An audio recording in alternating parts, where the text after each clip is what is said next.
मैं आप लोग के लिए जो टॉपिक लेकर आया हूँ वो है सी लैंग्वेज। कैलकुलेटर क्या होता है और किस लिए यूज़ के लिए किया जाता है, आई थिंक्स मुझे नहीं लगता कि आप लोग को बताने की आवश्यकता है।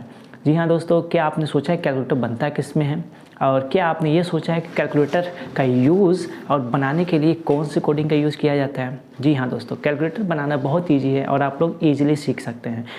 तो बिना प्रोग्रामिंग लैंग्वेज आप सीखे आप कैलकुलेटर या कोई भी एप्लीकेशन आप नहीं बना सकते। इसके लिए चाहे जावा, पाइथन या सी लैंग्वेज या C++ आप सीख सकते हैं। तो सबसे बेसिक कॉन्सेप्ट जो होता है कि सी लैंग्वेज में कैलकुलेटर बनाया कैसे, तो इसी के बारे में मैंने आज वीडियो रखा हुआ है, वीडियो बनाया हुआ है। तो इस वीडियो को एंड तक देखें तो ही आपको समझ में आएगा कि सी लैंग्वेज में हम लोग कैसे कैलकुलेटर को बनाते हैं। और दोस्तों मैंने सी लैंग्वेज ओपन कर लिया हुआ है और मैं कोडिंग आप लोग ध्यान से पहली बात समझिएगा तभी समझ में आएगा। तो कोडिंग में लिखता हूँ हैज़ इंक्लूड stdio.h। इस तरीके का आपको सभी कोडिंग को ध्यान से समझिएगा। मैं तो कहूँगा कॉपी पे नोट डाउन कर लीजिए ताकि आपको कोई समस्या का सामना करना ना पड़े।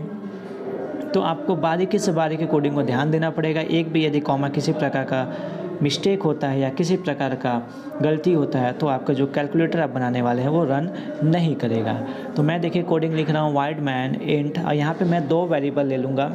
इन नम मान के चलिए मैंने दो वेरिएबल लिया num1 एंड num2।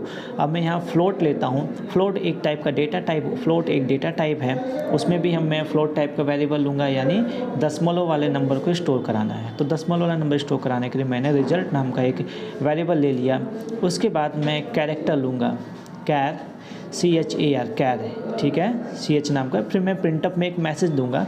उस मैसेज का जैसे मैंने मैसेज दे दिया इंटर फर्स्ट नंबर, मतलब मुझे पहला दो नंबर का ही कैलकुलेशन होता है या तीन नंबर का कैलकुलेशन होता है। तो मैंने first enter the first number और यहाँ पे ब्रैकेट बंद करके अब यहाँ पे क्या करूँगा, मैं सेमीकोलन लगा के स्कैनअप। स्कैनअप क्या होता है, ये भी एक प्रकार का फंक्शन होता है, ये इनपुट फंक्शन होता है जो यूजर से इनपुट लेता है। मैं स्कैनअप लिखूँगा और %d लिख के डबल कोष्ठक को बंद करके कॉमा लगाऊंगा और यहाँ पे एंड % यानी num1, यानी कि मैं पहला नंबर को दे रहा हूँ तो यहाँ पे मैं लिखूँगा NUM num1 और यहाँ पे ब्रैकेट को बंद करूँगा। उसके बाद मैं क्या करूँगा, प्रिंटफ और यहाँ पे इंटर द सेकेंड नंबर।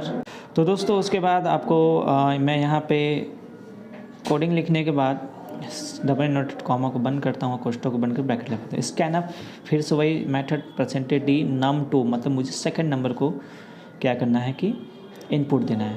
तो मैं एड्रेस ऑफ n लगा के num2 लिख दूंगा और यहाँ पे मैं प्रिंटअप में एक मैसेज दूंगा जिसमें लिखा रहेगा चूज़ एनी ऑपरेशन। मतलब आप जब भी कैलकुलेशन आप करते हैं, कैलकुलेटर बनाएंगे तो जाहिर सी बात वो आपको चूज़ करने के लिए बताएगा कि आप प्लस करना चाहते हैं, माइनस करना चाहते हैं, सब्ट्रैक्शन करना चाहते हैं या फिर डिवीजन करना चाहते हैं। तो मैं वो एक हिंट दूंगा, प्लस माइनस में एक सिंबल लगाऊंगा। जो भी यूज़र प्लस दबाए तो प्लस होना चाहिए, माइनस दबाए तो माइनस होना चाहिए, मल्टीप्लिकेशन दबाए तो मल्टीप्लिकेशन होना चाहिए दो नंबरों का। तो मैंने यहाँ पे देखिए एक सिंपल सा मैसेज दे दिया, चूज़ ऑपरेशन इन परफॉर्म, ठीक है। मैं यहाँ पे ब्रैकेट बंद कर दूंगा डबल कॉमा लगा के और यहाँ पे मैं क्या करूँगा, जाहिर सी बात है ये स्पेशल कैरेक्टर होता है तो स्पेशल कैरेक्टर के मैंने ऊपर कैर ले रखा हुआ है तो मैं यहाँ पे %s, ठीक है, और यहाँ पे CH को लगाऊँ क्योंकि कैरेक्टर टाइप का है। स्पेशल कैरेक्टर जो होता है वो कैरेक्टर टाइप में ही आता है, इस वजह से मैंने उसको कैर लिया हुआ है। रिज़ल्ट जो कि रिज़ल्ट मेरा दशमलव में हम जो भी नंबर जोड़ें वो नंबर जोड़ने के बाद पॉइंट करके मेरा 0 आया। तो मैं आप ये वैलिडेशन नहीं कि आप इसको लगाएं ही, आप नहीं भी लगा सकते, कोई इशू नहीं है। रिजल्ट 0 लगा दिया मैंने ताकि रिजल्ट मेरा ये इसका वैल्यू कुछ नहीं है। उसके बाद स्विच, ये एक सबसे इम्पॉर्टेंट है। स्विच क्या होता है कि स्विच का यूज़ हम लोग मल्टीपल काम के लिए कर सकते हैं। स्विच आप लगाएंगे और CH, अगर देखिए इसमें क्या होता है कि प्लस आप डालेंगे, स्विच में आपका क्या होगा कि प्लस स्टोर हो गया, CH में स्टोर हो गया। उसके बाद वो केस एक टाइप का कीवर्ड होता है, CH में मान के चलिए आपने प्लस डाला, वो प्लस आपका इसमें स्टोर हो गया।